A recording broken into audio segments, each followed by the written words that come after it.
Muy buenas noches con todos los participantes, sean ustedes bienvenidos. Hemos aperturado nuestra aula virtual. Mientras el resto de participantes se sigue conectando desde la sala de espera virtual, recordarles por favor que la calidad de la transmisión está relacionada con el internet que cada uno de ustedes disponga para su conexión, por lo que les recomendamos que trate de conectarse a una red Wi-Fi estable, así su señal será de mejor calidad.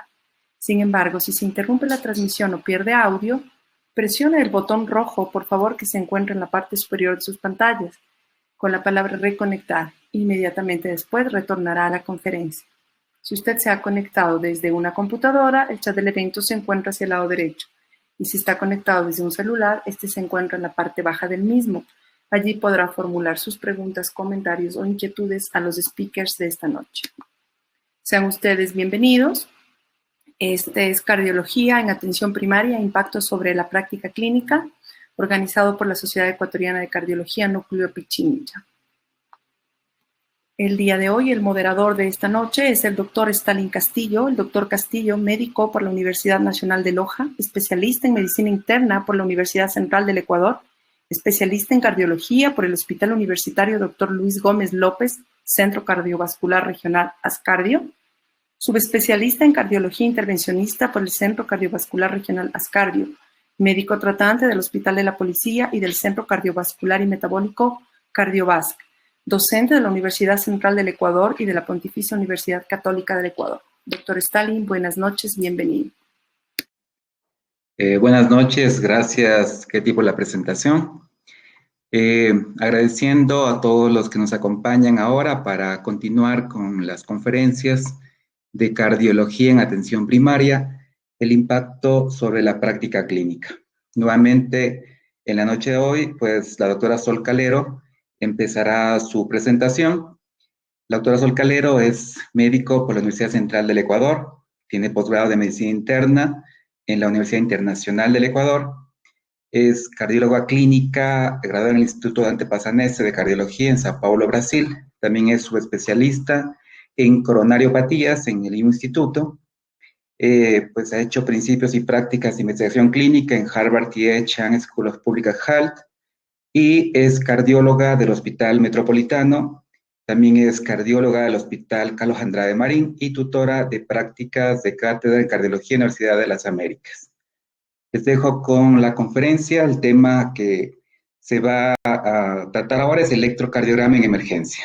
No sin antes también agradecer a todos los laboratorios pues, que han hecho factible y posible que se den estas conferencias y también el aval de la Universidad de las Américas. Doctora, buenas noches, bienvenida. Buenas noches con todos, Stalin, muchas gracias. En realidad, siguiendo con el mismo esquema de la presentación que tuvimos del día martes acerca del dolor torácico en la emergencia, vamos a hablar un poco acerca del electrocardiograma en emergencia. Como ustedes saben, en realidad hablar de electrocardiografía es un tema bastante amplio y tranquilamente uno puede sentarse a hablar horas enteras. Mi objetivo y mi propósito es que pueda yo darles una idea de lo que es el electrocardiograma en la sala de emergencias relacionado a los pacientes que tienen dolor torácico o en quienes se sospecha un síndrome coronario agudo, ¿sí? Ok. Yo creo que el electrocardiograma nos puede traer una serie de informaciones y que de hecho sabemos que en un paciente que llega a la emergencia debería ser realizado en los primeros 10 minutos de llegada a la emergencia. En realidad no está por demás repetir este dato porque yo creo que es extremadamente necesario que todos manejemos la misma teoría, que todos manejemos los mismos conceptos con el propósito de salvar un músculo cardíaco. Este es más o menos el esquema de lo que quiero yo tratar en relación al electrocardiograma, ¿sí? En primera instancia, lo que es la cascada isquémica, hablar un poco de isquemia, lesión y necrosis, que es la triada, y la topografía en relación al electrocardiograma, ¿sí? La cardiopatía isquémica, como les decía, el electrocardiograma en realidad debería estar realizado dentro de los primeros 10 minutos de llegada a la emergencia con una indicación 1A. Es un parámetro de calidad de hospitales, de emergencias en cualquier parte del mundo. El electrocardiograma, si bien es cierto, nos da una serie de datos, tiene una baja sensibilidad, pero una alta especificidad. El electrocardiograma normal, esto es súper importante, no excluye la posibilidad de un síndrome coronario agudo. Entonces, no es aceptable que un paciente llegue a la emergencia con un dolor torácico muy sugestivo, que se realice un electrocardiograma, el electrocardiograma sea normal, que el paciente sea dado de alta. No existe eso. El electrocardiograma normal no excluye bajo ninguna condición un síndrome coronario agudo. De hecho, sabemos que 50% de los pacientes que llegan a la emergencia con angina, entre las crisis de dolor, podrían tener un electrocardiograma normal. Entonces, es súper importante esta cuestión de no dar el alta a los pacientes con un electrocardiograma normal. Y también es importante saber que el electrocardiograma puede normalizarse inclusive después de un infarto agudo de miocardio. Es mucho más común que se normalice en un infarto de la pared inferior que, por ejemplo, un infarto de la pared anterior. Cuando hablamos de isquemia, de infarto, de dolor torácico, en realidad la cascada isquémica inicia con varias alteraciones que probablemente, o que más bien dicho, que el paciente al inicio no siente y que nosotros no vemos. Entonces, las primeras alteraciones que se producen en un músculo isquémico son las alteraciones metabólicas, ¿sí? Entonces, es decir, la alteración entre los iones, cationes, el calcio, el sodio, el potasio, todas esas alteraciones metabólicas. En segundo lugar, se producen las alteraciones contráctiles. Entonces, probablemente si nosotros podríamos predecir a un paciente que se va a infartar, llegar al dolor torácico, realmente tuvo alteraciones de la contractilidad, ¿sí? En tercer lugar, las alteraciones eléctricas, en este caso que podría ser el supra del segmento ST, que es el más evidente. Y por último, las manifestaciones clínicas, es decir, el dolor del paciente. Entonces, dense en cuenta que para que el paciente para que el paciente inicie con un dolor torácico ya sucedieron una serie de alteraciones en el músculo que llevan a que el músculo pueda perderse y que en realidad pueda afectar a los pacientes. Sabemos que muchos de los pacientes que tienen isquemia, que no han sido tratados, que tienen un infarto, pueden terminar en insuficiencia cardíaca. Creo que es uno de los peores escenarios que los pacientes tienen. Al hablar desde el punto de vista electrocardiográfico, la cascada isquémica tiene varias representaciones. La isquemia, que se traduce o que se representa con la onda T. La lesión, que es la segunda alteración, que en realidad se presenta con el infra del segmento ST o con el supra del segmento ST. Y la necrosis, que es la última, cuando han pasado varias horas, que prácticamente se representa con la presencia de onda Q, considerando que la onda Q debe tener ciertas características para ser considerada patológica. No toda onda Q es patológica, inclusive desde el punto de vista de vectores, simplemente podría significar la despolarización del septum interventricular, que es el primer vector. Pero de eso vamos a hablar un poquito más adelante. Recordando un poco la fisiología cardíaca y del músculo esquelético, es súper importante saber que el músculo esquelético tiene un potencial de acción y que el potencial de acción de las células, de las membranas del músculo cardíaco es diferente. No es igual, muchas veces nosotros confundimos, pero en realidad es diferente. ¿Cuál es la diferencia? Cuando hablamos del músculo esquelético, sabemos que existe la despolarización y la repolarización, que prácticamente son seguidas una de la otra con un pico de diferencia. Pero al hablar del potencial de acción del músculo cardíaco, hablamos de diferencias que hacen que la isquemia, que la lesión y que la necrosis se alteren cualquiera de estas fases del potencial de acción, ¿sí?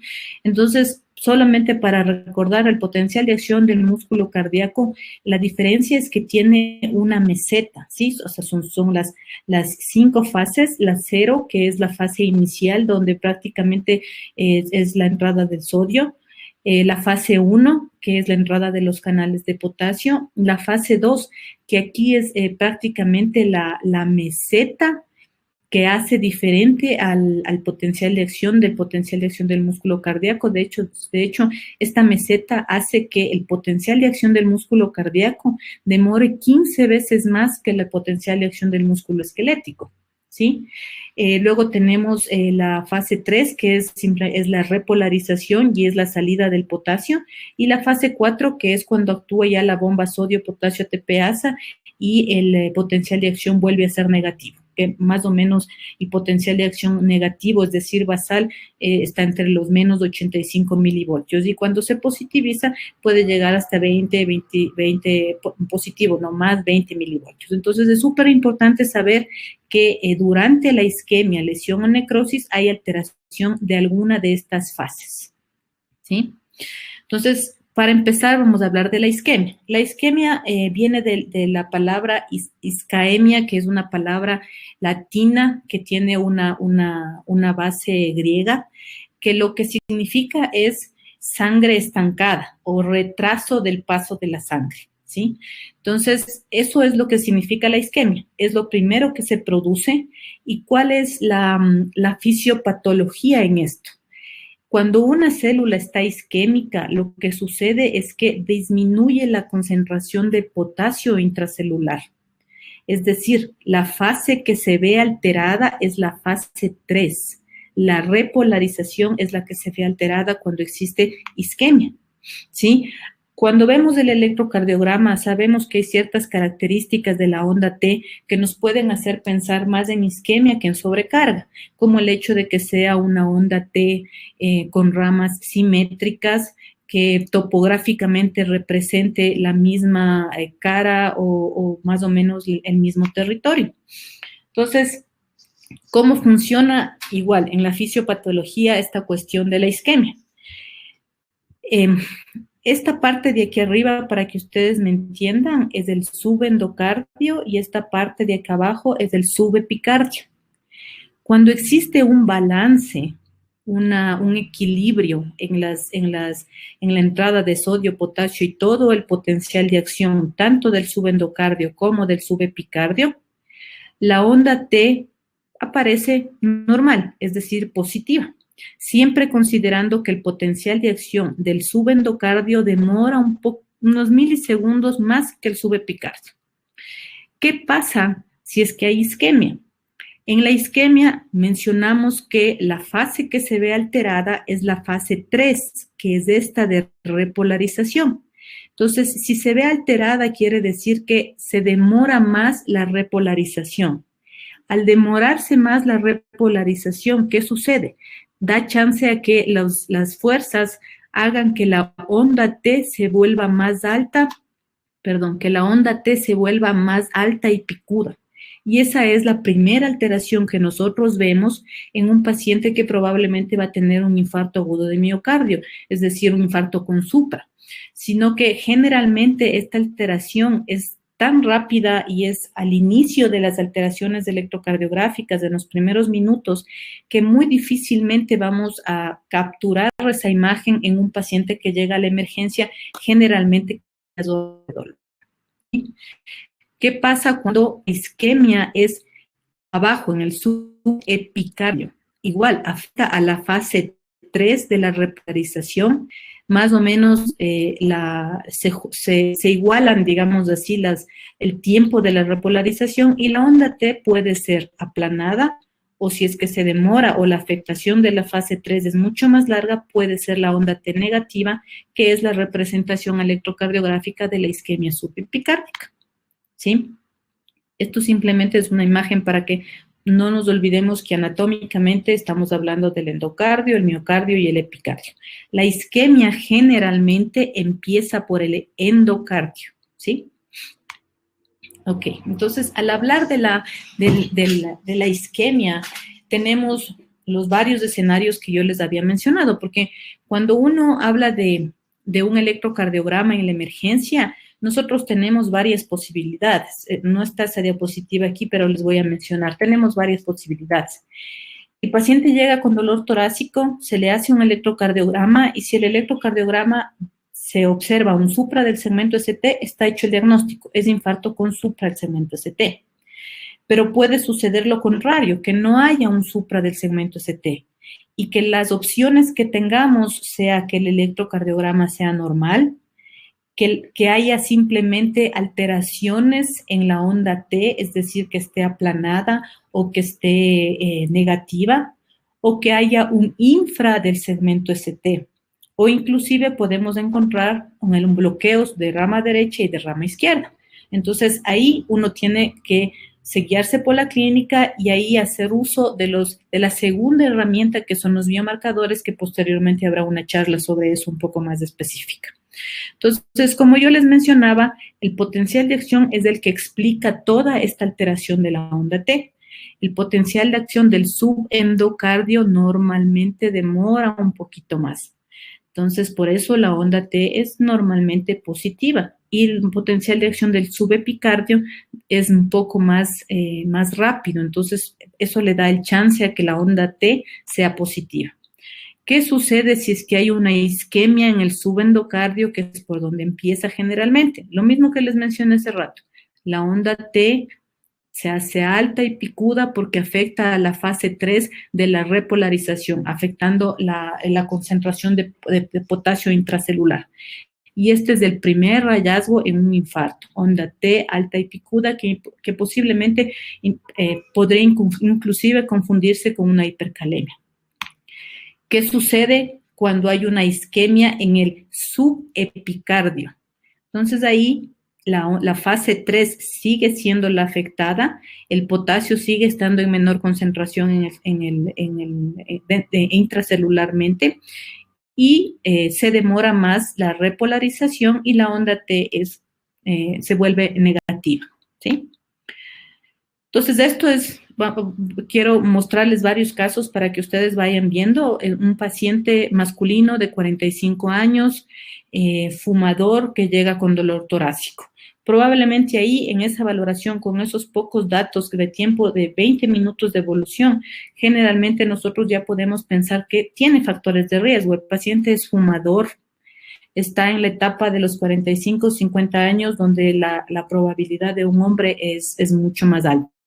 Hacemos el electrocardiograma y nos llama mucho la atención, miren estas ondas altas, picudas, de una base un poco más ancha y que inclusive puede verse aquí un infra del segmento ST de B5, B6, desde B3 en realidad.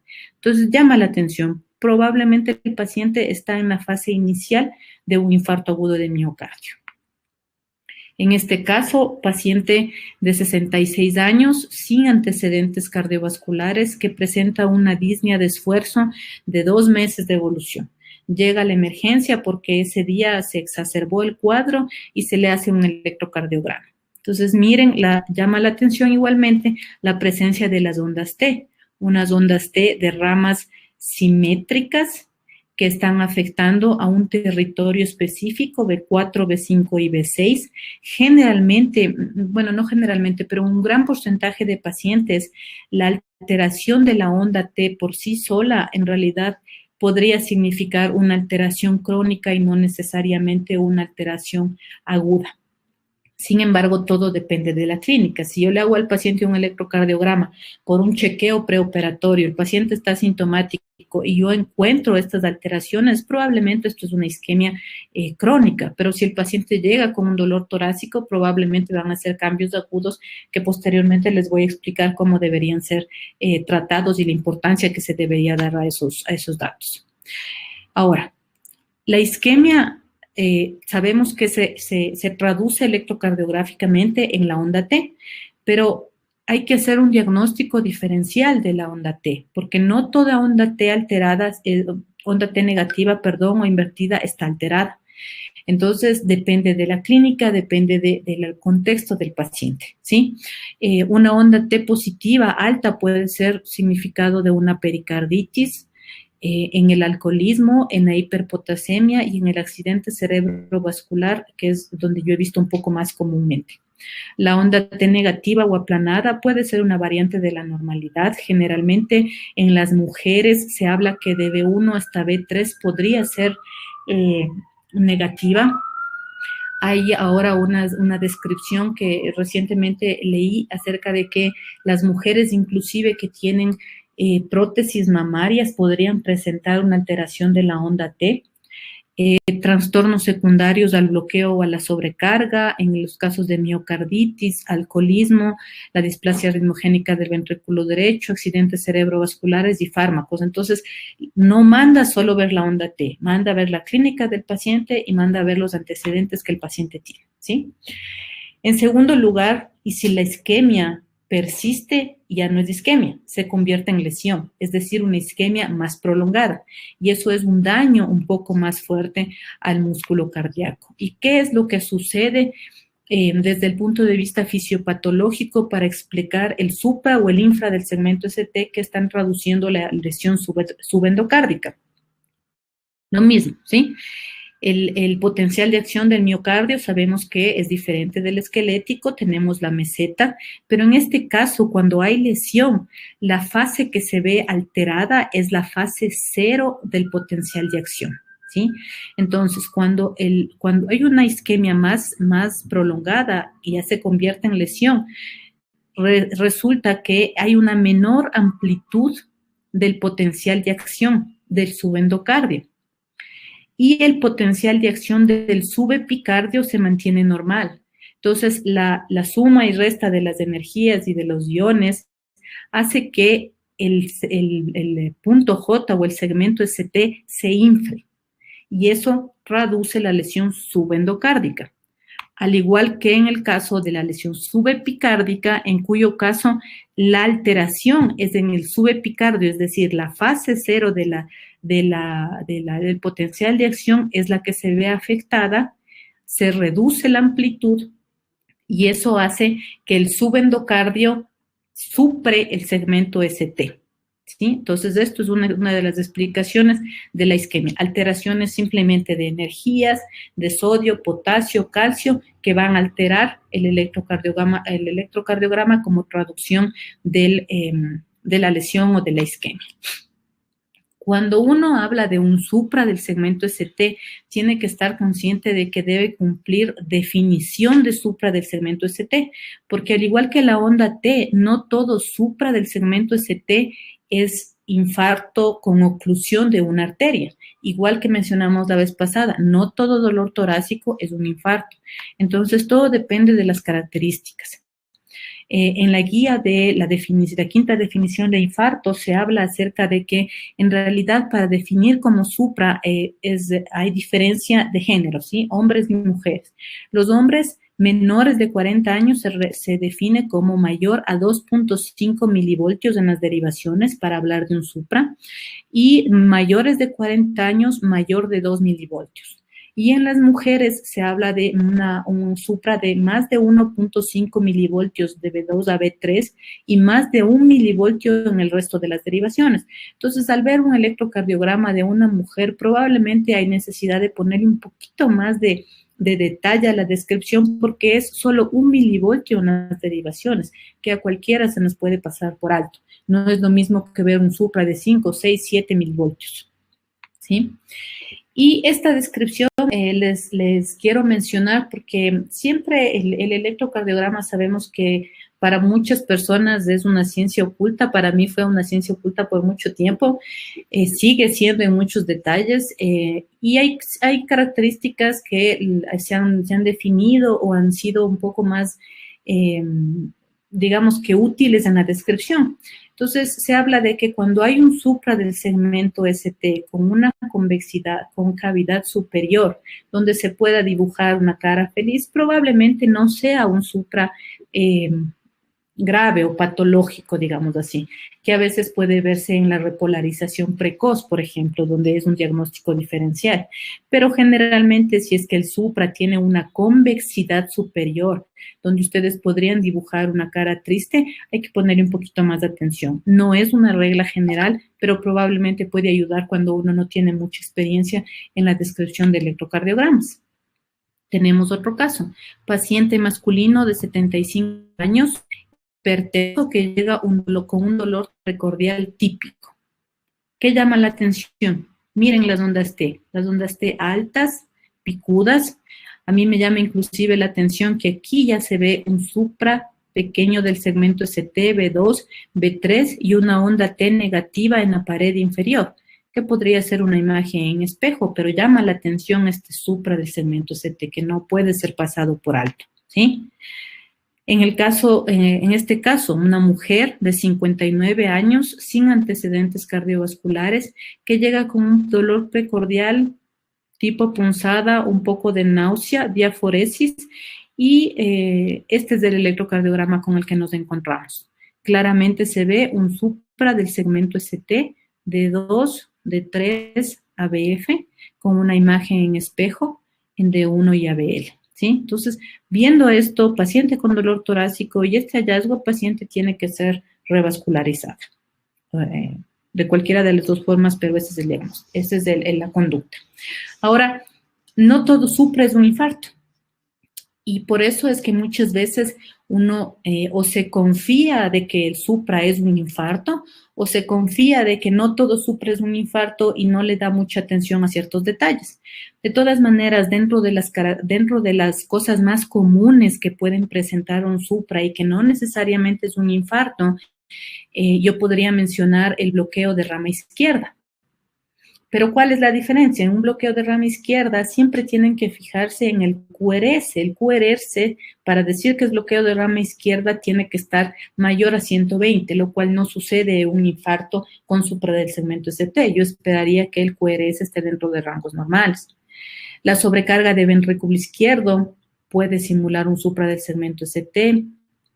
La angina de Prinzmetal, que posteriormente es que más bien sube y baja, o sea, que es por vasoespasmo coronario, pero que no es persistente, podría ser también un diagnóstico diferencial.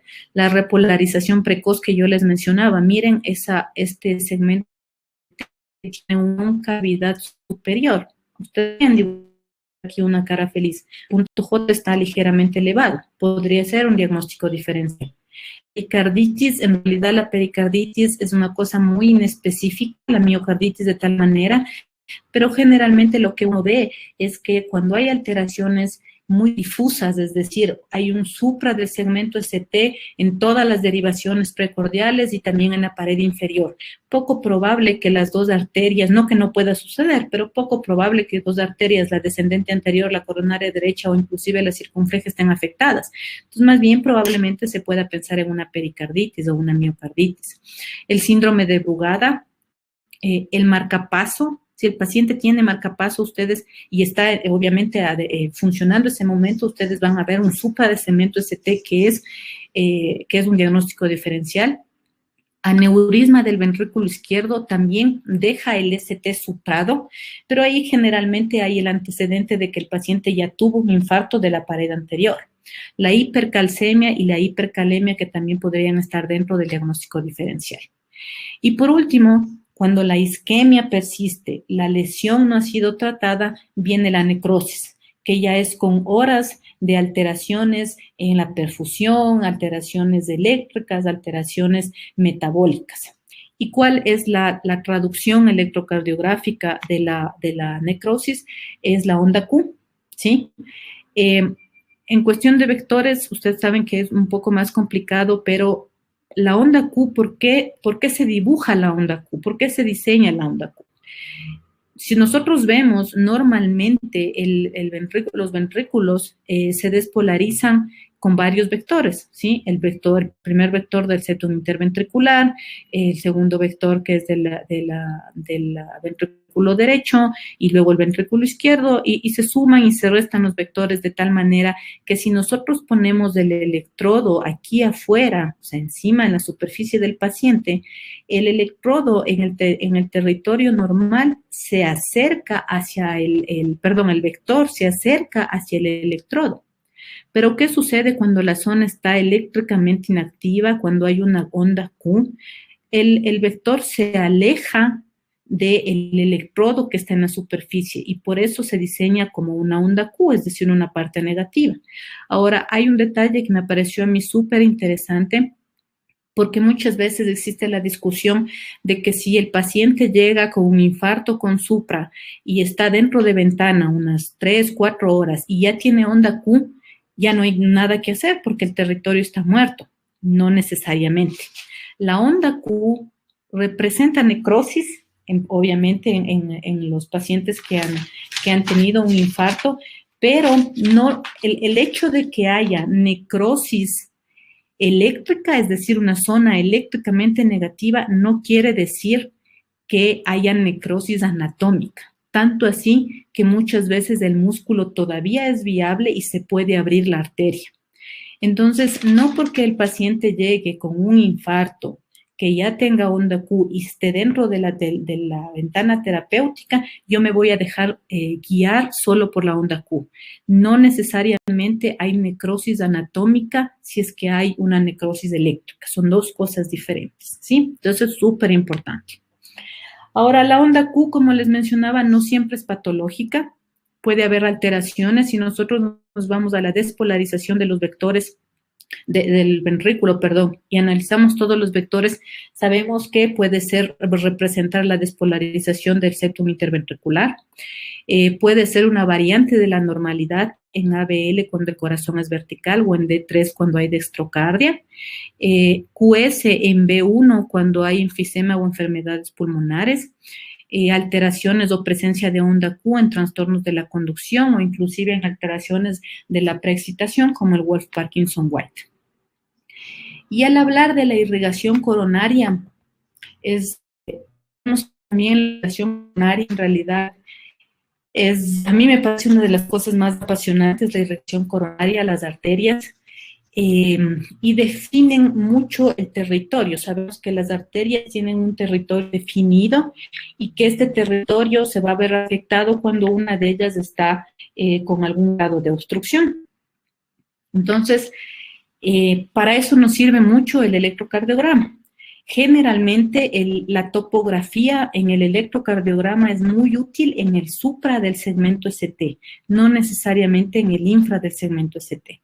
Entonces, este gráfico me pareció súper interesante porque es un gráfico en el que nosotros podemos explicar que todo depende de la visión que uno tenga de las cosas. Es como todo, ¿no? Todas las cosas tienen 2, 3 versiones.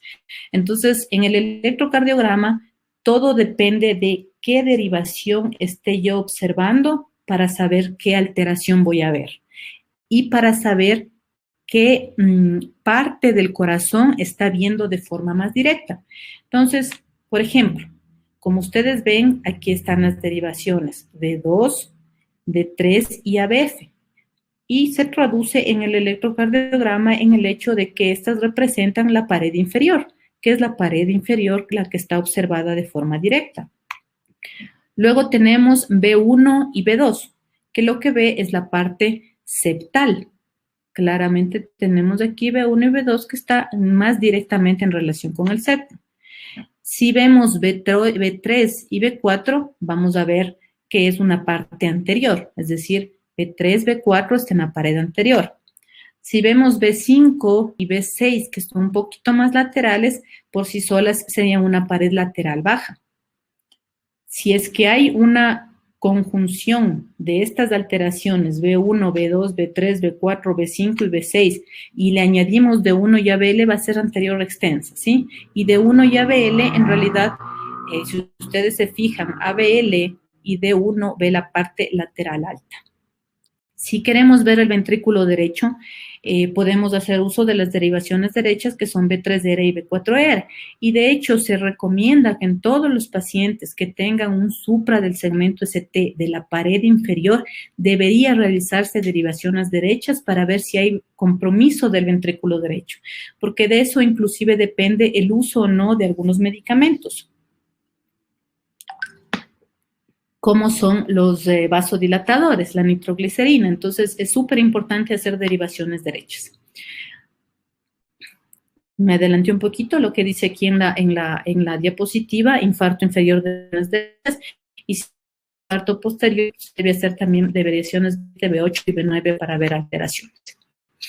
Ahora, todo esto que yo les digo es la evolución de un infarto.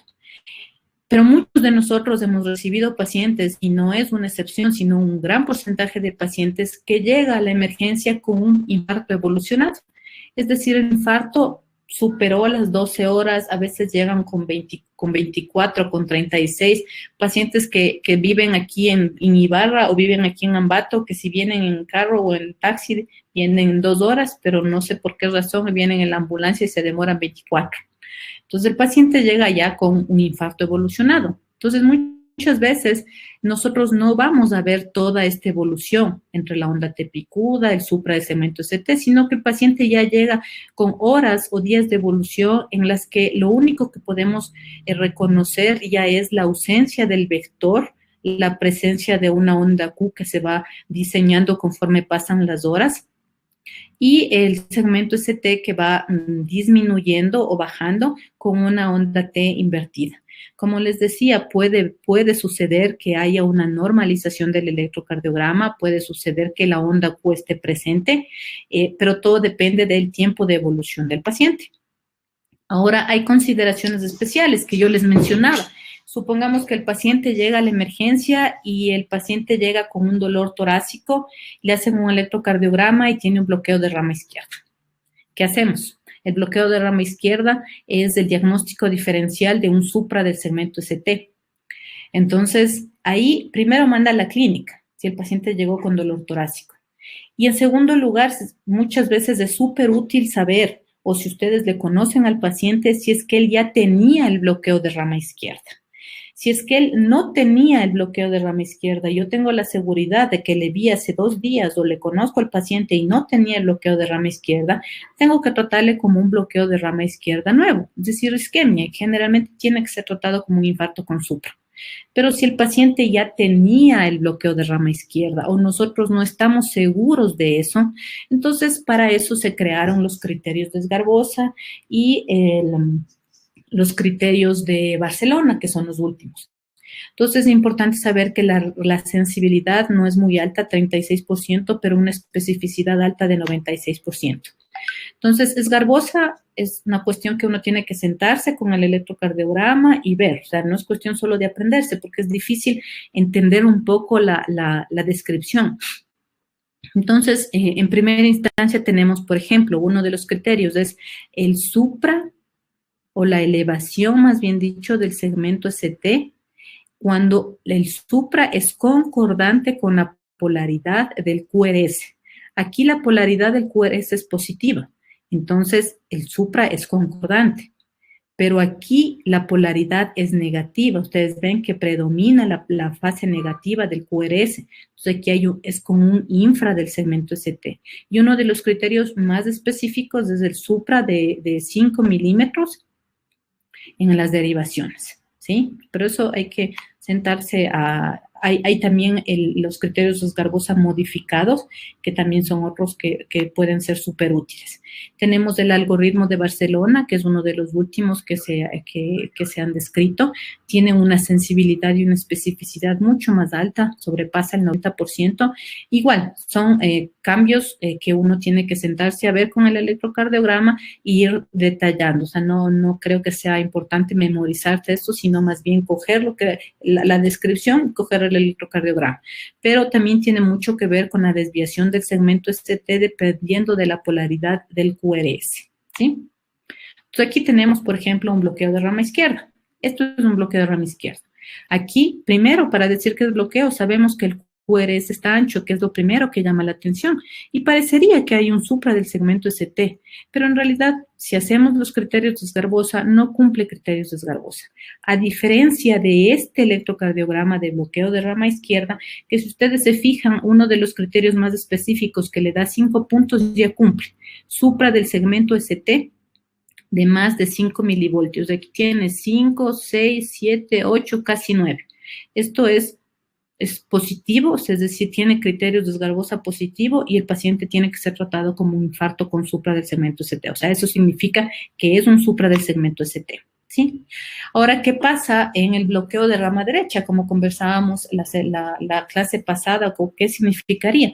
Bloqueo de rama derecha, si bien es cierto, ustedes van a ver también el QRS ensanchado, pero en el bloqueo de rama derecha generalmente sí se puede observar el supra cuando hay un supra como tal. Miren el supra. El bloqueo de rama derecha está presente, pero es notable el supra del segmento ST que está afectando a la pared anterior, ¿sí?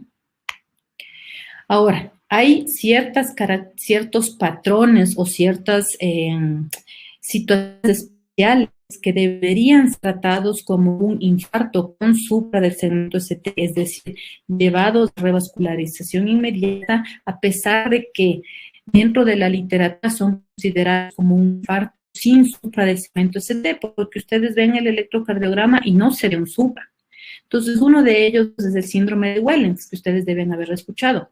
Y el síndrome de Wellens, dentro de la clasificación, es un infarto sin supra del segmento ST, pero significa que una oclusión crítica de la parte proximal de la descendente anterior. La descendente anterior conlleva o irriga un territorio bastante amplio y tenemos dos tipos de síndrome de Wellens. El tipo 1, que más o menos representa el 24%, en donde la onda T es bifásica en B2 y en B3, ¿sí? Y el tipo 2, que es el más común, que las ondas T son invertidas, profundas, simétricas y que generalmente se van aprofundando si ustedes realizan electrocardiogramas secuenciales. Aquí tenemos un ejemplo, paciente de 54 años, como antecedente un lupus eritematoso, llega con dolor precordial más palpitaciones, y este es del electrocardiograma. No ha perdido vector, a pesar de que el vector es pequeño, la R, pero miren estas ondas T, son de unas ramas simétricas, se van profundizando, amplias, de una base más ancha, se hizo el cateterismo cardíaco, se trató y la lesión estaba en la parte proximal de la descendente anterior, ¿sí? Y aquí está un resumen de los patrones que no son considerados como supra, pero que deben ser tratados como un supra. Como les mencionaba, bueno, el infarto convencional con supra, el síndrome de Winter, que es más bien un infradesnivel, el síndrome de Wellens, tipo A o tipo B, las ondas T altas hiperagudas, que simplemente es la fase inicial del infarto con supra, y si es que cumple los criterios de Sgarbosa o en el infarto posterior, porque si yo veo un infra en alguna de las derivaciones, probablemente yo hago derivaciones de B7, B8 y B9 y voy a ver un supra. Entonces, siempre hay que intentar buscar el supra del segmento ST. Aquí tenemos otro ejemplo que quiero compartir con ustedes. Mujer de 31 años, sin antecedentes, con dolor torácico típico, diaforesis y náusea.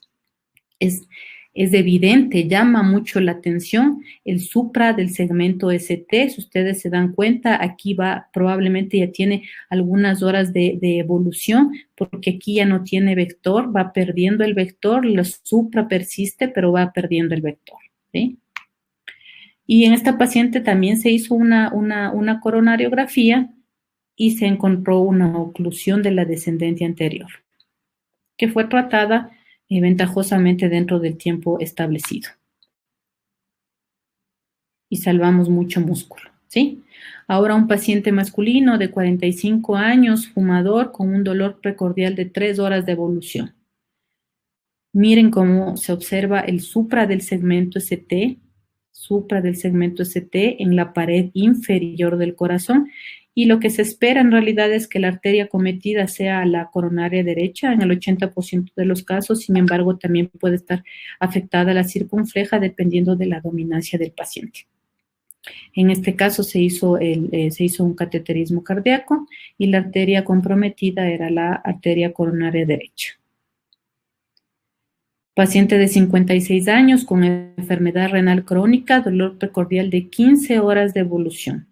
Enfermedad renal crónica desde el punto de vista clínico ya le da a la paciente un riesgo cardiovascular elevado, pero llega con 15 horas de evolución. Claramente se puede observar aquí que ya hay una onda Q, que el supra está un poco más bajo y de hecho la onda T empieza a invertirse. Entonces esto ya es un infarto evolucionado. Muchas veces llega con dolor, si es que la paciente llega con dolor generalmente tiene que ser estratificado, pero si la paciente ya está asintomática, con 15 horas probablemente este músculo está perdido y no va a recuperarse, ¿sí? Como conclusiones de esto, yo sí quisiera que se lleven el hecho de que, primero, un supra tiene que ser tratado con urgencia inmediatamente. Segundo, y de forma, digamos que paradojal, no todo supra es un infarto, depende del contexto y hay que saber los diagnósticos diferenciales de un supra. Los bloqueos también tienen sus criterios. Y el hecho más importante, diría yo, porque un supra, en realidad el segmento ST le va a llamar la atención a cualquiera, y yo prefiero que se peque de exagerado a de no pararle bola. Pero una cosa súper importante es que el electrocardiograma normal no descarta un infarto agudo de miocardio, ¿sí? Si ustedes tienen un electrocardiograma normal, repitan el electrocardiograma en 10, en 15, en 20 minutos y aunque aparezca normal, no descarta un síndrome coronario agudo. Tiene que hacerse uso de las segundas herramientas que son los biomarcadores. Es lo que tenía para decirles. Muchas gracias. Muchas gracias, doctora. Excelente presentación, muy didáctica y pedagógica. A continuación, bueno, al final de la charla, pues se van a contestar las preguntas que están haciendo los participantes. Y vamos a continuar con la siguiente conferencia a cargo del doctor Juan Carlos Gaibor. El doctor Juan Carlos es médico graduado por la Universidad Internacional del Ecuador. Él es cardiólogo clínico graduado en la Fundación Favaloro. Hizo cardiología intervencionista y hemodinamia en la Universidad de Buenos Aires. Y es coordinador de la unidad de hemodinamia del Hospital Eugenio Espejo, cardiólogo intervencionista del Hospital Metropolitano y es miembro del directorio de la Sociedad Ecuatoriana de Cardiología, Núcleo de Pichincha. También es tutor de prácticas hospitalarias en la UDLA. El doctor nos va a deleitar con una charla sobre síndrome coronario agudo sin elevación del ST. Bienvenido, Juan Carlos, adelante. Hola, muy buenas noches. Qué gusto poder compartir con ustedes nuevamente. Vamos a iniciar con la charla.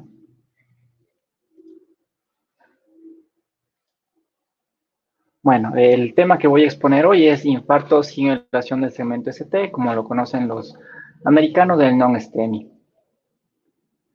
Les voy a decir cuáles son los puntos a tratar, con eso ustedes no se me pierden durante la charla. Vamos a empezar con la definición y las herramientas diagnósticas, la estratificación de riesgo isquémico y de sangrado, hablar acerca de cuál es el mejor o cuáles son los mejores fármacos que nosotros utilizamos como tratamiento antiplaquetario, hablar acerca de los pacientes que tienen fibrilación auricular y que tienen también cardiopatía isquémica, por lo tanto, se les ha implantado un stent.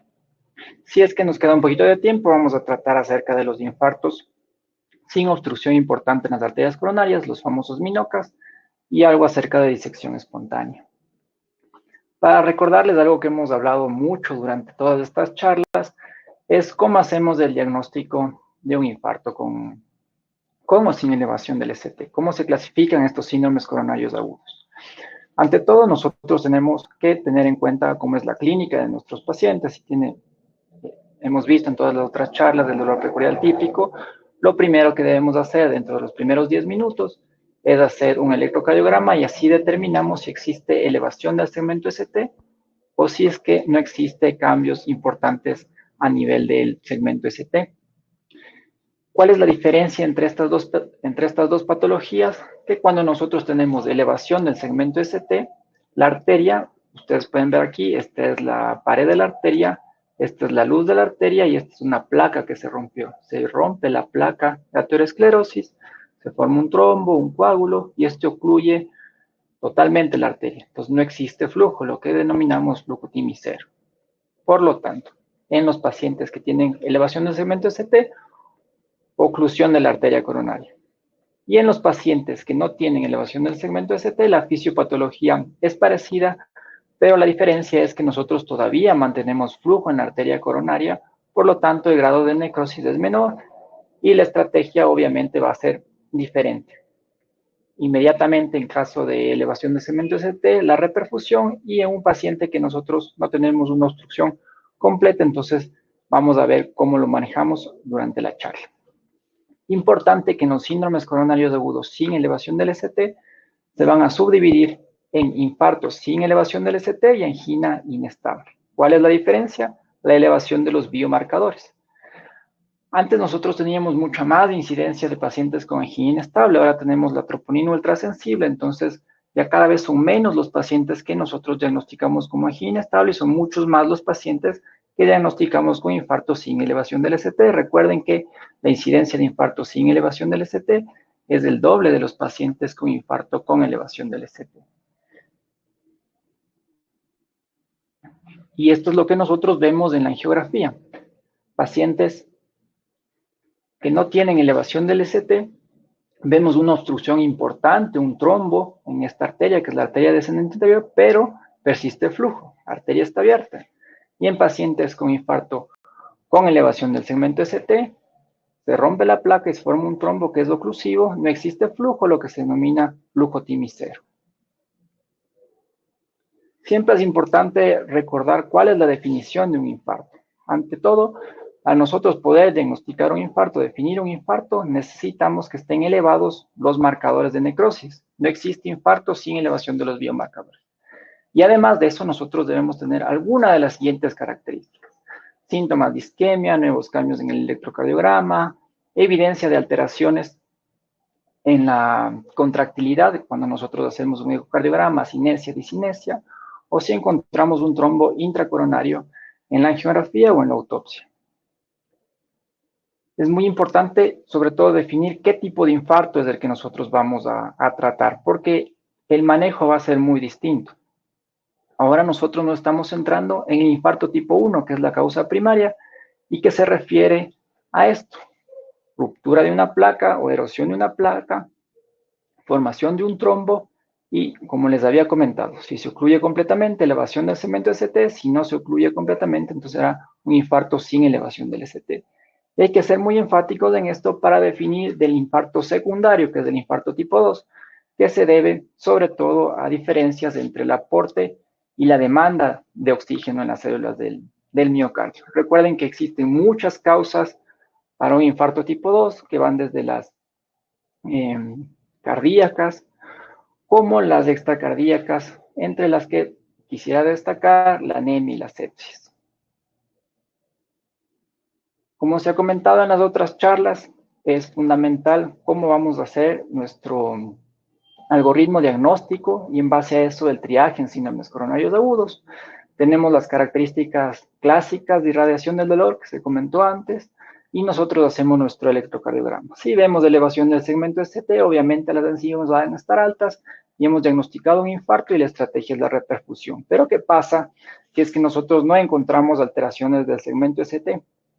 Esto es muy frecuente en este tipo de pacientes. Recuerden que en pacientes con infarto sin elevación del ST, hasta un 30% el electrocardiograma es normal. Lo que debemos nosotros hacer aquí, y como les mencionó la doctora Calero, es ver cómo están las enzimas. Si es que nuestros marcadores cardíacos están elevados, nos va a poder determinar si es que este paciente hemos diagnosticado un infarto con elevación del ST, o de otra forma podemos observarlo, y si tenemos un paciente con poca clínica para infarto, poco electro y troponinas negativas, ya podemos descartar nuestro infarto. ¿Qué es lo importante que ha cambiado en las guías, sobre todo en estas guías recientemente publicadas por la Sociedad Europea en el 2020? Es que antes nosotros utilizábamos un esquema de 0 y 3 horas, es decir, el paciente llegaba y tomábamos una muestra de troponina y teníamos que esperar hasta 3 horas para poder realizar una nueva muestra y ahí poder hacer el rule-in o el rule-out de este paciente. Ahora hemos visto que con estos nuevos ensayos de las troponinas ultrasensibles se ha validado el utilizar el 0 y 1 hora o el 0 y 2 horas.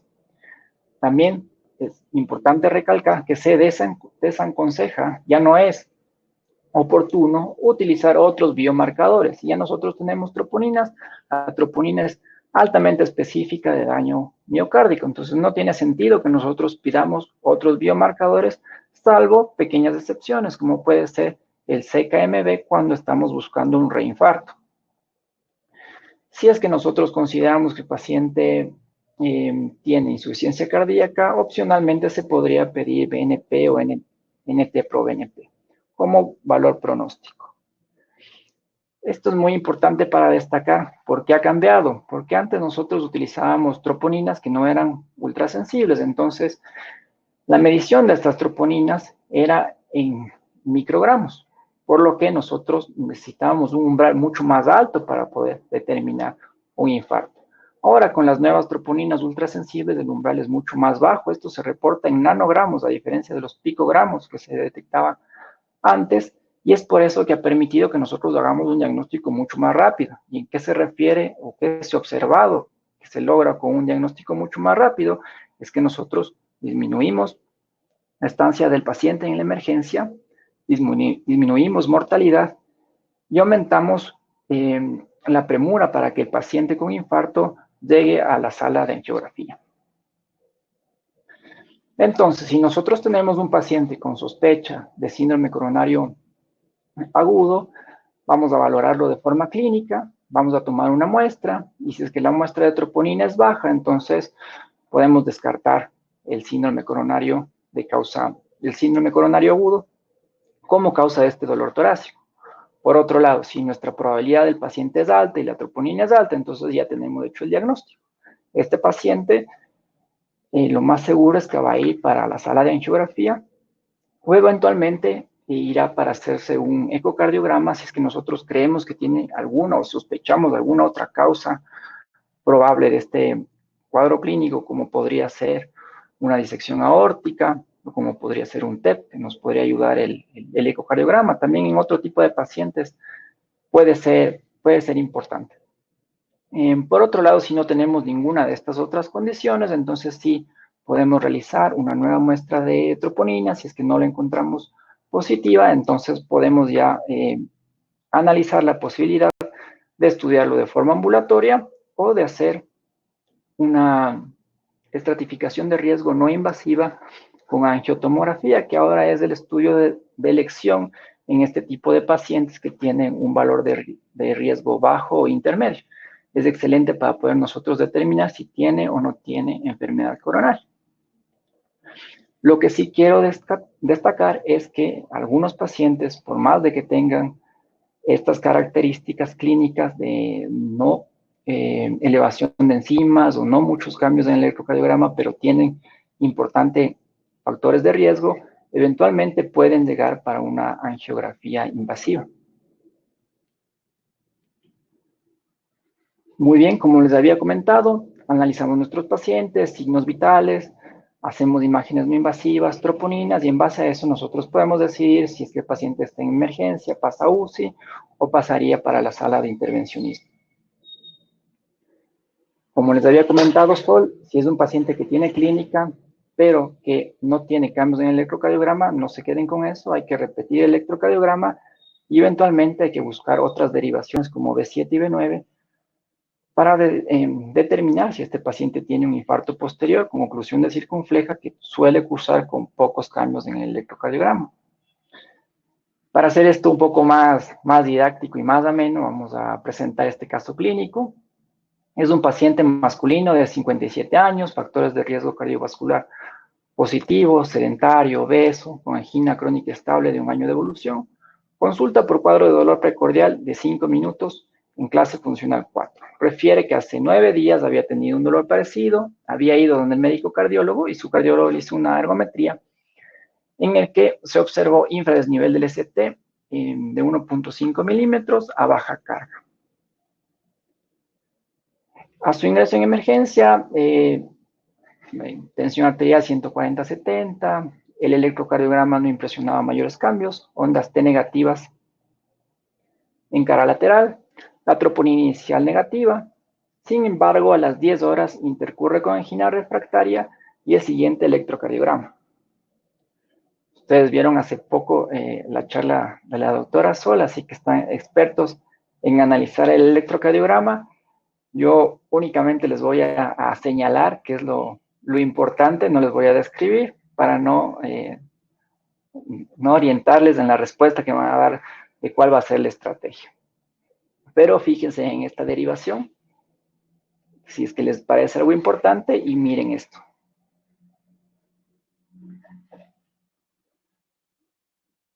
Bueno, en base a estas características que les comenté del paciente, del electrocardiograma que tiene ahora, a este paciente se le dio, ustedes, ¿qué es lo que harían? Esto quisiera que voten. A ver, vamos a definir qué hacemos con este paciente. Ustedes le darían doble antiagregación con prasugrel o ticagrelor y lo pasarían directo a la sala de hemodinamia.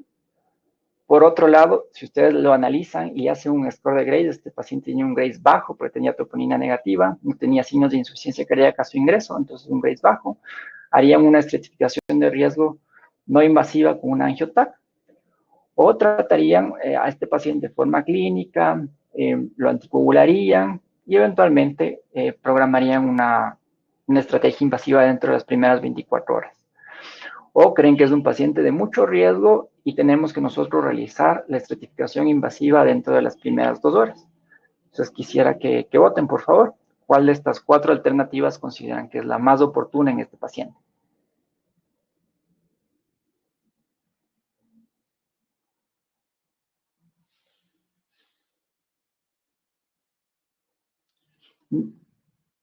Bueno, tenemos los resultados.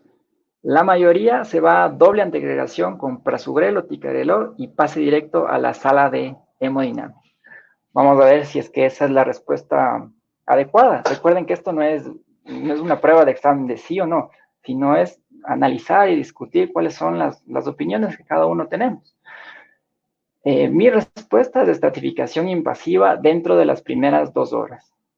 Y les voy a decir el por qué es la estratificación invasiva dentro de las primeras 2 horas. Y es básicamente por el electrocardiograma. En el electrocardiograma nosotros tenemos supradesnivel en ABR y tenemos infradesnivel difuso en las otras precordiales. ¿Qué es lo que nos sugiere este electrocardiograma? Es que este paciente tiene una obstrucción importante del tronco de la coronaria izquierda o enfermedad de múltiples vasos, enfermedad de 3 vasos.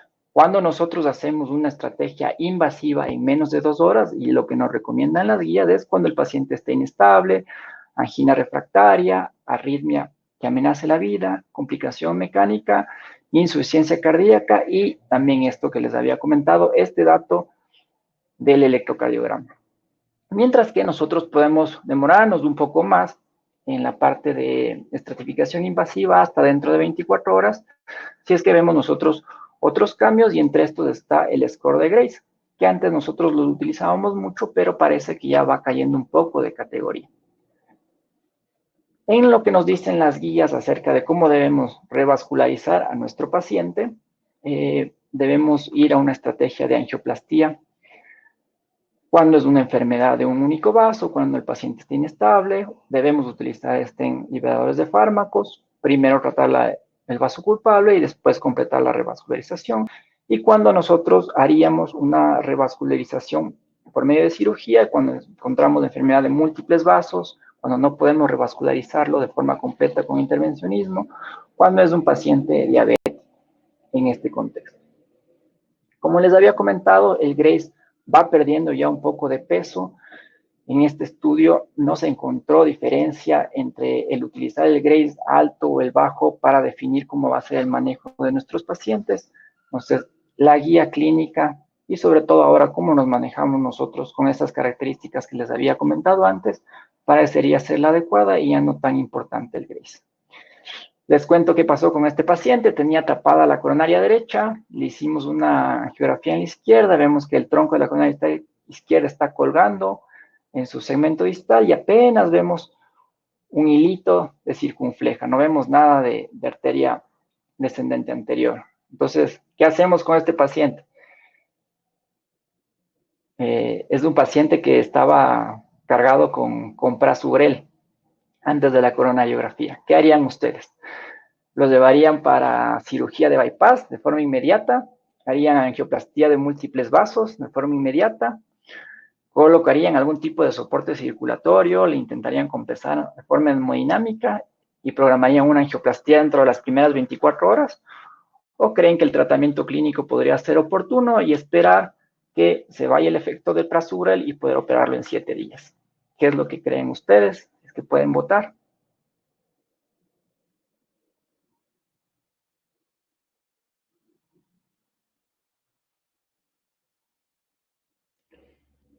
Mientras vemos los resultados, voy a continuar y les voy a plantear cuáles eran los problemas con este paciente. Que era un paciente con angina inestable, no era un paciente con infarto. Entonces no era que nosotros inmediatamente teníamos que entrar a abrir la arteria porque ni siquiera estábamos seguros cuál era el vaso responsable. Nosotros hicimos un estudio diagnóstico y el paciente se descompensó únicamente con un catéter finito con el que usamos para hacer el estudio diagnóstico. En estos casos complejos necesitamos catéteres mucho más grandes, entonces era difícil que el paciente tolere el procedimiento.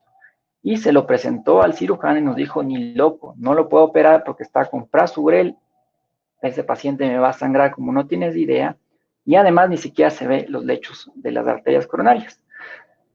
Ustedes votaron angioplastía de múltiples vasos en segundo lugar y como primera elección el soporte circulatorio, y eso es exactamente lo que nosotros hicimos. Colocamos al paciente en soporte circulatorio, en ese tiempo solo teníamos balón de contrapulsación, ahora en el Hospital Metropolitano contamos con ECMO y este paciente lo podíamos haber llevado inmediatamente si hubiese sido en la etapa actual, y teníamos el ECMO a mano y se podía instaurar eso. A este paciente preferimos estabilizarlo un poco, tratamiento antitrombótico, antiisquémico, y le hicimos angioplastía después de 24 horas. Dentro de las primeras 24 horas, la derecha era una oclusión total crónica difícil. La arteria descendente anterior ya nosotros la vimos completamente, parecía que había hecho algo de espasmo en el estudio inicial, ahora estaba con flujo, el paciente estaba bien, entonces ya era una angioplastía mucho más tranquila, la predilatamos, pusimos stent, y el paciente quedó perfecto. Ahora vamos a hablar un poco acerca de cuál es una estrategia adecuada de la medicación que vamos a utilizar en este tipo de pacientes. Ante todo, y siempre recordar que nosotros tenemos que hacer un balance entre el riesgo isquémico de nuestro paciente y el riesgo de sangrado. Pero sobre todo debemos enfocarnos en el riesgo de sangrado. O sea, eso va a ser lo mandatorio. Después vamos a valorar el riesgo isquémico. ¿Cómo hacemos nuestro balance de nuestro paciente? ¿Cómo individualizamos la terapia que se va a utilizar? Es en base a las características de edad, sexos, antecedentes de riesgo, de sangrado. Según la presentación clínica, recuerden que un paciente con síndrome coronario agudo con elevación del ST va a tener mucho más trombo que un paciente sin elevación del ST. Vamos a ver comorbilidades y la medicación que toma, si tal vez el paciente está en uso de anticoagulantes orales. Una vez que hemos visto el riesgo de nuestro paciente, entonces lo que nos aconsejan las guías es utilizar como primera elección la heparina sódica por sobre la enoxaparina, que se le utiliza muchísimo. Entonces, ahora está claro, lo ideal es utilizar heparina sódica, que se le debe administrar en la sala de intervencionismo. O sea, nosotros diagnosticamos rápido a nuestro paciente, el paciente pasa para la sala, en el procedimiento se coloca la heparina, y con eso hemos evitado el exponer a nuestro paciente a un periodo prolongado de anticoagulación, por lo que ahora estamos diagnosticando mucho más rápido y el paso al tratamiento es mucho más breve. Recuerden, la aspirina nosotros tenemos que darle en dosis de carga y siempre asociado a un segundo antiplaquetario, que es un inhibidor de la P2Y12. Se prefiere el ticagrelor o el prasugrel, que son más potentes al clopidogrel. Si es que no tenemos disponibles estos o existe una contraindicación, entonces ahí el paciente irá para clopidogrel.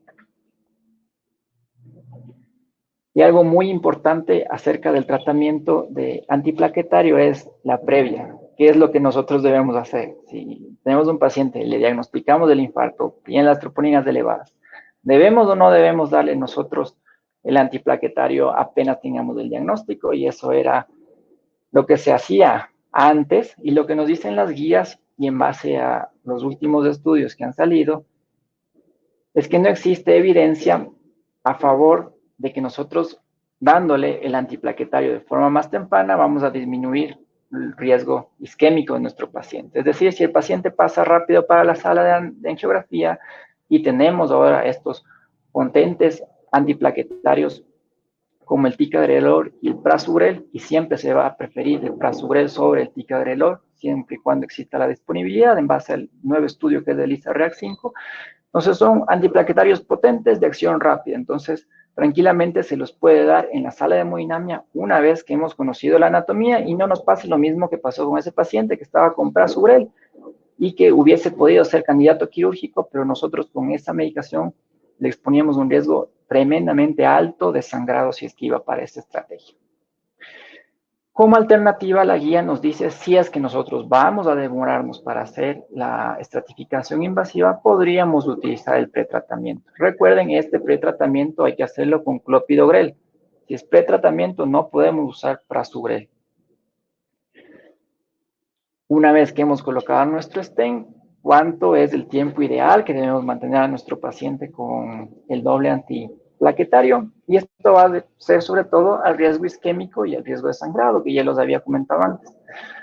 Es fundamental sobre todo conocer la anatomía coronaria y cómo fue el procedimiento. Si es que se colocaron varios stents, si fue una oclusión total crónica, si fue una obstrucción extremadamente larga y tenemos más de 60 milímetros de stent, si es que fue una bifurcación. Entonces son parámetros de riesgo de la angioplastía que nos dirían que este paciente tiene un riesgo isquémico incrementado.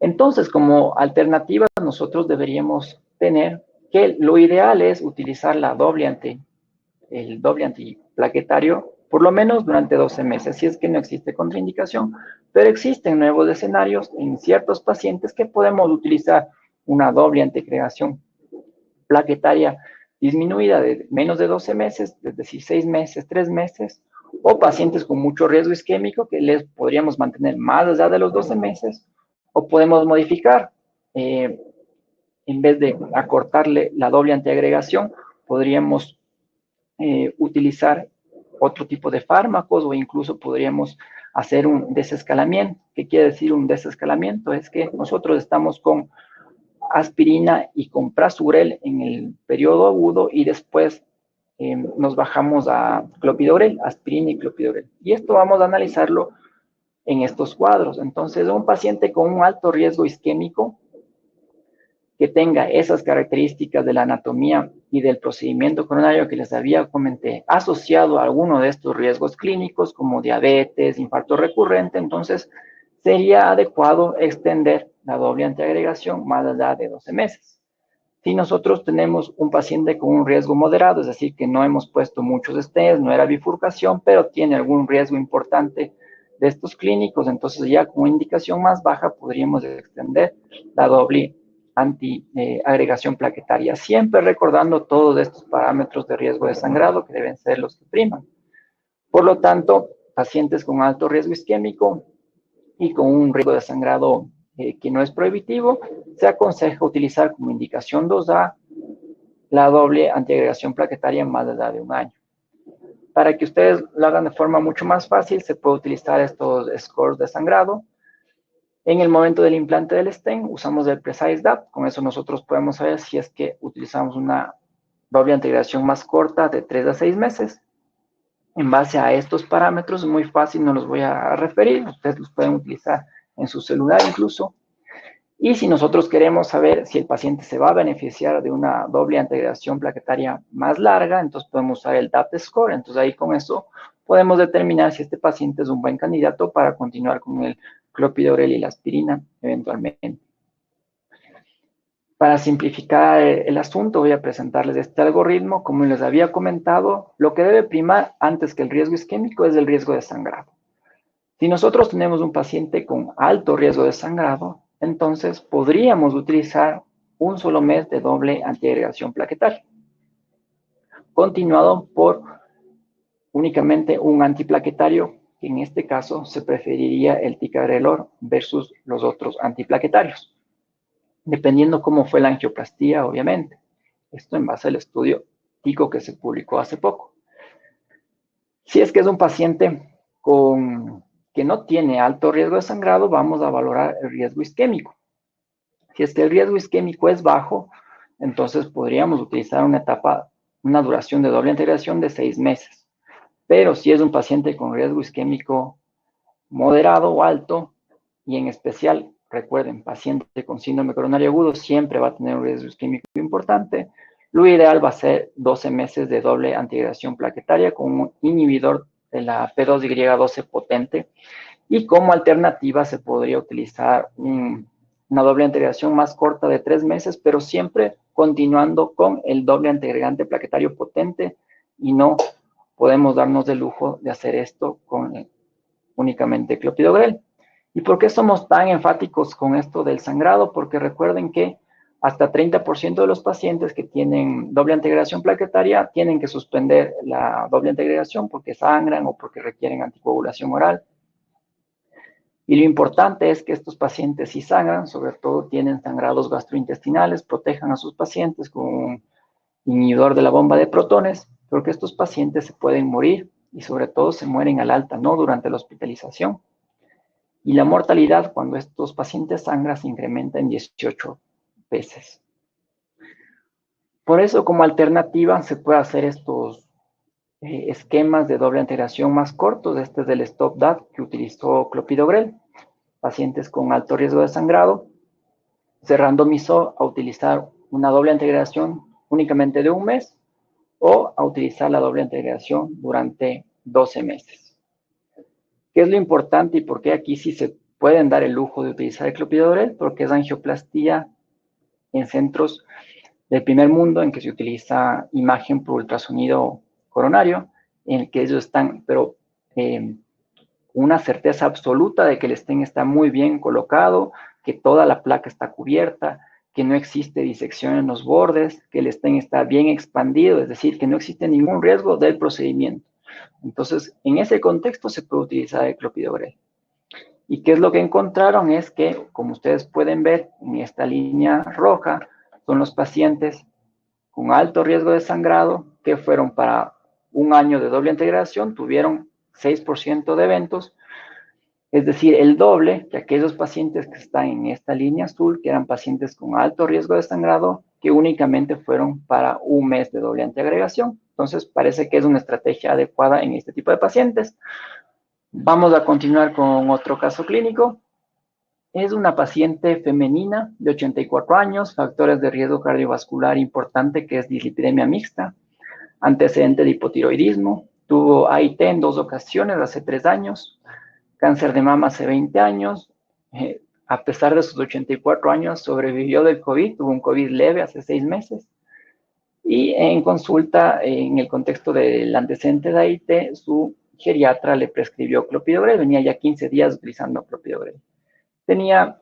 Acude por un dolor precordial intermitente, EVA 5 en 10, 5 horas de evolución, es una señora de peso bajo, frecuencia cardíaca normal, Saturno normal, signos vitales perfectos, hematocrito dentro de parámetros normales, sin disfunción renal, y una troponina ultrasensible de 11.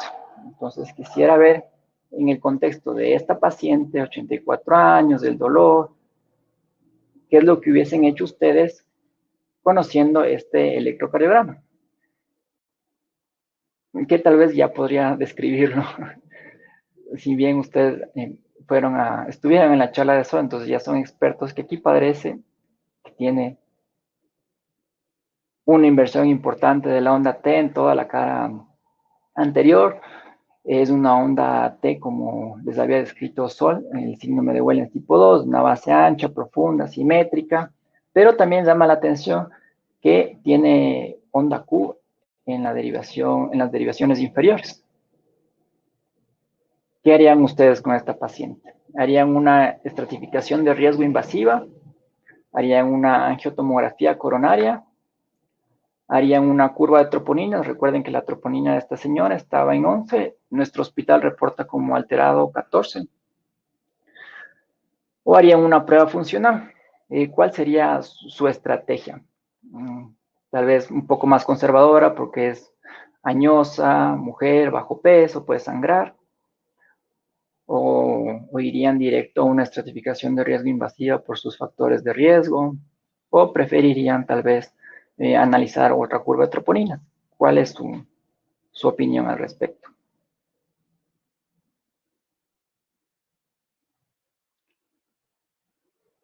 La mayoría se fue para una angiotomografía coronaria. Y me parece una respuesta bastante adecuada. Podría ser un estudio no invasivo en una paciente que parecería frágil. Sin embargo, esa no fue nuestra decisión. Nuestra decisión fue hacer una estratificación de riesgo invasiva, y les voy a decir por qué. Porque si bien nuestro hospital reporta 14 como un parámetro de troponina elevado y esta señora tenía 11, eso es porque el 14 es en términos generales, es 14 en promedio, digamos, pero el valor es de 16 para hombres y 9 para mujeres. O sea, esta señora tenía una troponina elevada ajustado para su sexo. Y no es una troponina normal es menos de 5. Entonces, eventualmente se podría hacer la tercera respuesta que ustedes dicen, una curva de troponinas. Podría ser, pero era una señora que tiene muchísimos factores de riesgo, un electrocardiograma que sugiere mucho dolor intermitente, una clase funcional baja, con una escala de dolor de 5, o sea, era importante. Entonces, en ese contexto no creo que hubiese sido las otras opciones adecuadas, y la prueba funcional, la verdad que ya se la hace muy poco en la estratificación de riesgo. Y no es solo lo que digo yo, sino también lo que se ha visto en los metaanálisis. Este es un metaanálisis en adultos mayores. ¿Cómo les va mejor? ¿Si una estrategia invasiva o una estrategia guiada por isquemia? En este tipo de pacientes vemos que hay reducción de mortalidad cuando se utiliza una estrategia invasiva.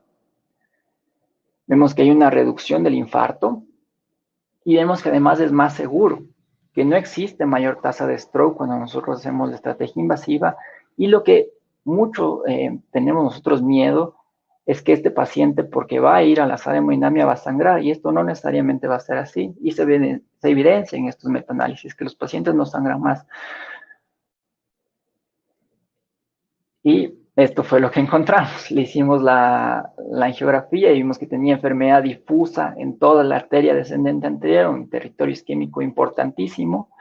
Tenía la arteria coronaria derecha con una lesión severa, importante, proximal, pero estaba abierta y se correlacionaba con el cuadro clínico, que era una paciente que no tenía elevación de las troponinas y que nosotros pensamos tal vez hubiese sido un infarto evolucionado porque no veíamos vector en la cara inferior. Entonces, lo que nosotros hicimos fue colocar stents en la arteria descendente anterior, stent en la coronaria derecha, y Nuestra Señora fue perfecta. Ahora vamos a hablar un poquito acerca de los pacientes que tienen fibrilación auricular y que intercurren con un síndrome coronario agudo y nosotros tenemos que colocarle un stent. Antes utilizábamos nosotros una terapia de doble integración plaquetaria y anticoagulante que incluía la warfarina de forma prolongada, y estos pacientes sangran como ustedes no tienen idea. Salieron nuevos estudios y con eso las recomendaciones de la Sociedad Europea de Cardiología, que como en todo lo que hemos hablado en la charla, primero definir el riesgo de sangrado de nuestros pacientes, después el riesgo isquémico y en base a eso tomar decisiones. Entonces, en un paciente estándar, lo que se aconseja es triple terapia. Ya no se utiliza más en este tipo de pacientes la warfarina. Nosotros tenemos la obligación de utilizar anticoagulantes orales directos. Tienen un perfil de seguridad mucho mejor, asociado a aspirina y un inhibidor del P2Y12, se prefiere el clopidogrel. En todos los pacientes, por lo menos, debemos utilizar esta triple terapia durante una semana o durante la estancia hospitalaria. Si es un paciente estándar, entonces podemos utilizar la doble terapia. Después de una semana, podemos retirar un antiagregante y únicamente mantener al paciente con doble terapia, con un anticoagulante, y después de un año la anticoagulación únicamente. Mientras que pacientes con alto riesgo de sangrado, lo que nosotros hacemos es acortar el tiempo de la doble terapia a 3 meses y posteriormente podemos mantener a nuestro paciente durante los siguientes 6 meses únicamente con la anticoagulación, y en pacientes que tienen alto riesgo isquémico, entonces podríamos mantener hasta 1 mes la triple terapia. Algo que me parece importante a destacar en las guías es que antes a todo paciente que tenía parada cardíaca, inmediatamente, si no era una causa clara, el paciente nos solicitaban que le hagamos una estratificación de riesgo, que vayamos para la sala de angiografía, por más que el paciente no tenga elevación del segmento ST. Entonces, esto ya no está aconsejado por las guías. Tenemos un paciente con parada cardíaca y que posterior a la reanimación no encontramos una elevación del segmento ST, no debemos correr a la sala de angiografía, sino que tenemos tiempo para poder analizar mejor a nuestro paciente y buscar alguna otra causa que pueda causar esto. Recomiendan las guías la revascularización completa. La revascularización completa puede ser realizada durante el mismo procedimiento índice y se aconseja, con indicación 2B, el utilizar la guía de FFR. La guía de FFR es solamente el análisis de la repercusión de la obstrucción de la placa. No voy a entrar en detalles. Tengo un poco más de casos clínicos, pero creo que estamos ya cortos de tiempo. Vamos a hablar 2 palabras acerca del Minoca.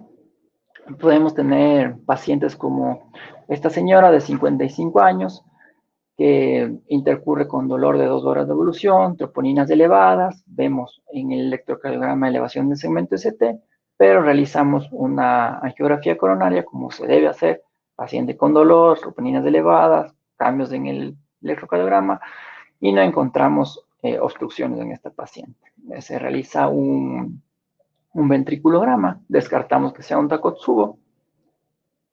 Entonces, ¿qué es lo que nosotros debemos hacer? Y lo que nos aconsejan las guías es que eventualmente debemos utilizar una imagen intracoronaria para descartar disección, o podemos utilizar fármacos para descartar espasmo, y que nosotros debemos profundizar en nuestro diagnóstico. Si no encontramos nada positivo acá, debemos continuar con una imagen por resonancia magnética, y con esto, según los parámetros que encontremos del realce tardío, podemos determinar si es isquémico o no es isquémico. Entonces, no podemos quedarnos solo como un paciente con Minoca, sino que tenemos que profundizar en el estudio, utilizando la resonancia magnética. En el 85% de casos se llega al diagnóstico, que usualmente es una miocarditis. Algo que hemos visto de forma más frecuente últimamente, y es porque lo conocemos y lo buscamos, es esta disección coronaria espontánea que se produce sobre todo en mujeres de menos de 60 años, que pasa una disección coronaria, se rompe una pared de la arteria, y nosotros tenemos flujo entre las láminas de la arteria, por lo que se obstruye la luz del vaso. Pueden existir varios tipos, no voy a explicar mucho acerca de eso. Sin embargo, solo para recordarles que el tratamiento, si es que no existe una obstrucción importante del flujo, es el tratamiento clínico. No se hace nada, la disección se resuelve de forma espontánea, y si es que existe obstrucción importante del flujo y nosotros estamos en un centro que maneja alta tecnología, podemos utilizar el iBus y el OCT para poder tratar a nuestro paciente. Y si no, lo que nosotros debemos hacer es enviar a la paciente para una cirugía de bypass. Muchas gracias, siempre poniéndome a disposición para cualquier duda, tanto en la parte pública como en la parte privada, y ha sido un gusto poder compartir con ustedes esta charla.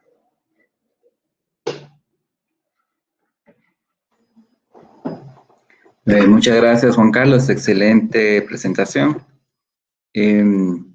Vamos a entrar a las preguntas, estamos un poco cortos de tiempo, y quiero empezar con Sol.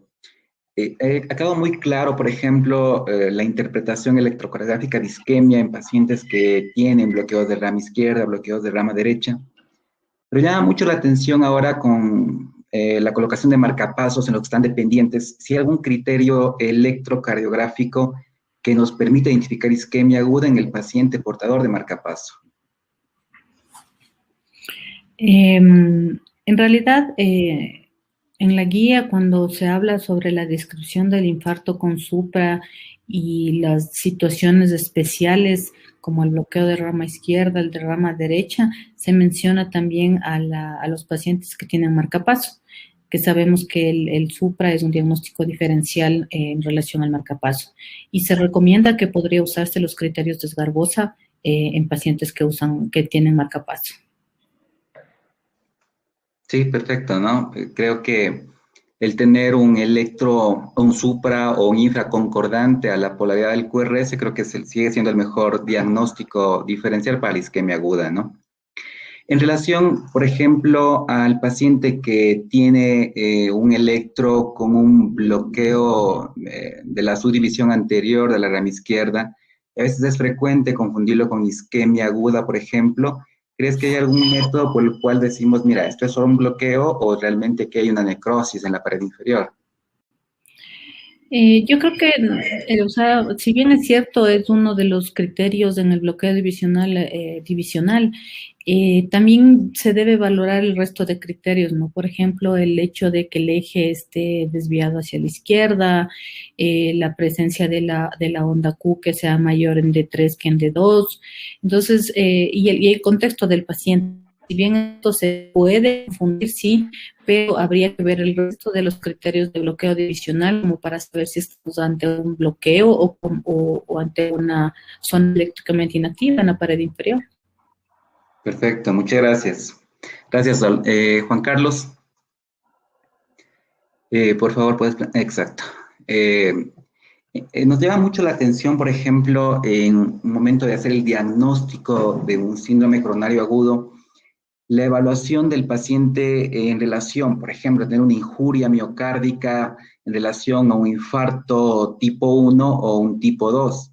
¿Crees que clínicamente este paciente podríamos diferenciarlo en la sala de emergencia y evitar errores, por ejemplo, en el manejo, en la estratificación del mismo? Claro, es una pregunta súper interesante porque ahora con las troponinas ultrasensibles nuestra sensibilidad es muchísimo más alta, pero se pierde Correcto. la especificidad.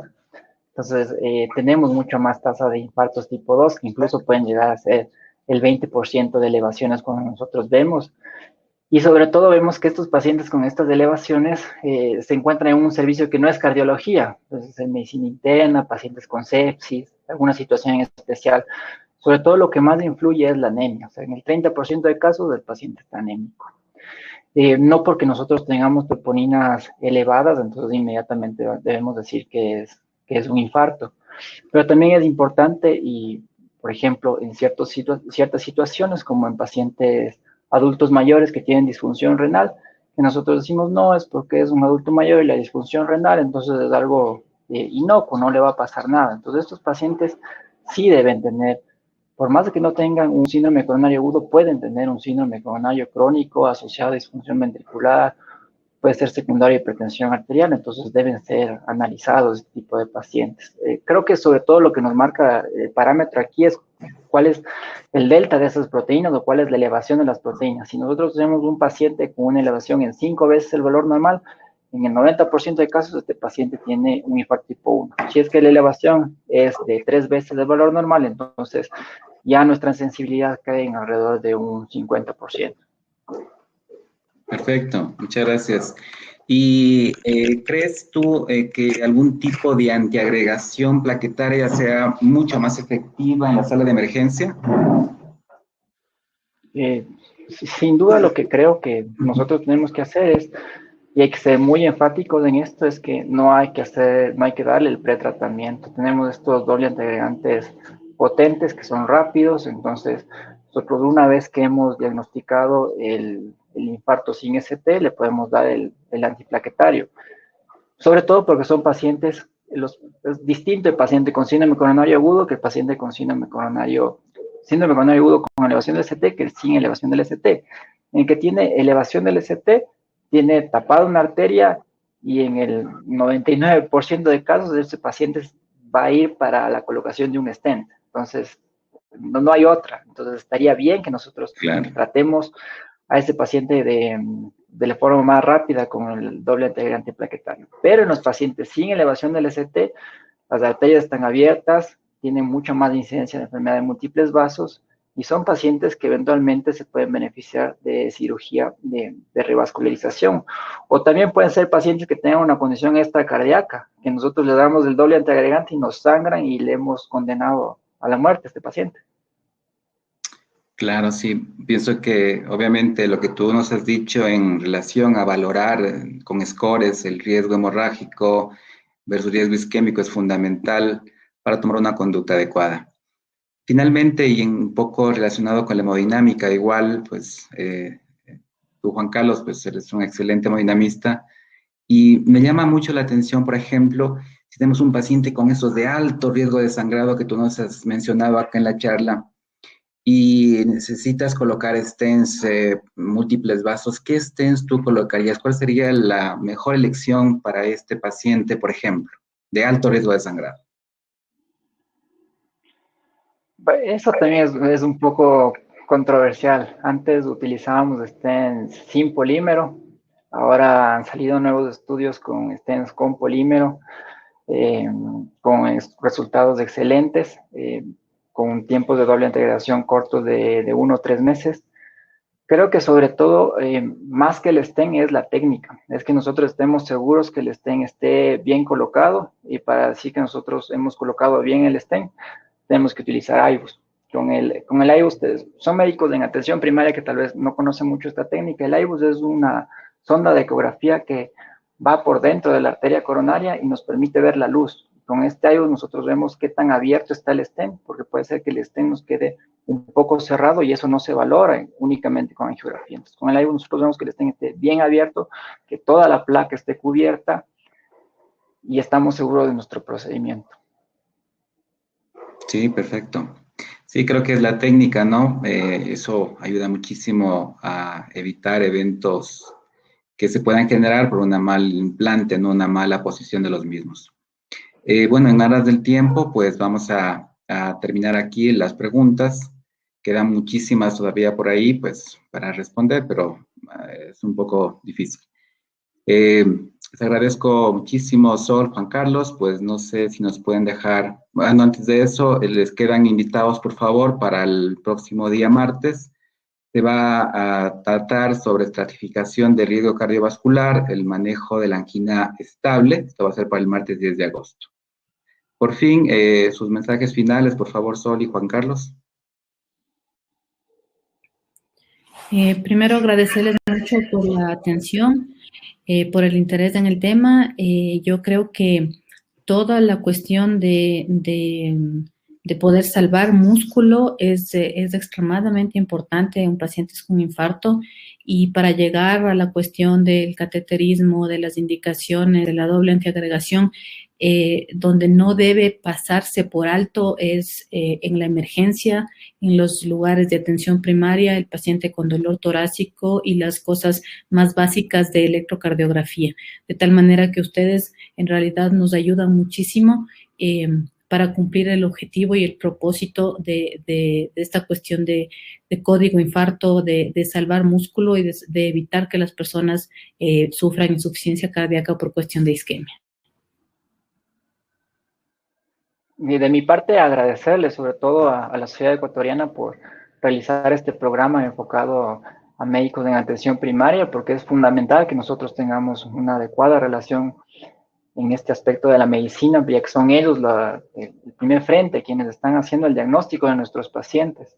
Lo fundamental es no hacer daño, no hacer omisión de este tipo de pacientes, no dejar por alto que se nos vaya un paciente con un infarto, no darle medicación en exceso, no hacerle que sangre, examinar bien al paciente, descartar causas secundarias, ser muy objetivos con este tipo de pacientes. Entonces, mi felicitación a ustedes por haber estado en estas charlas y un abrazo enorme.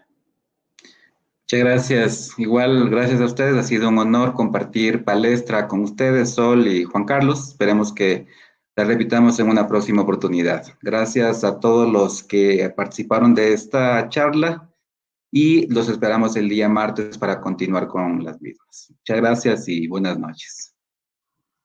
Gracias.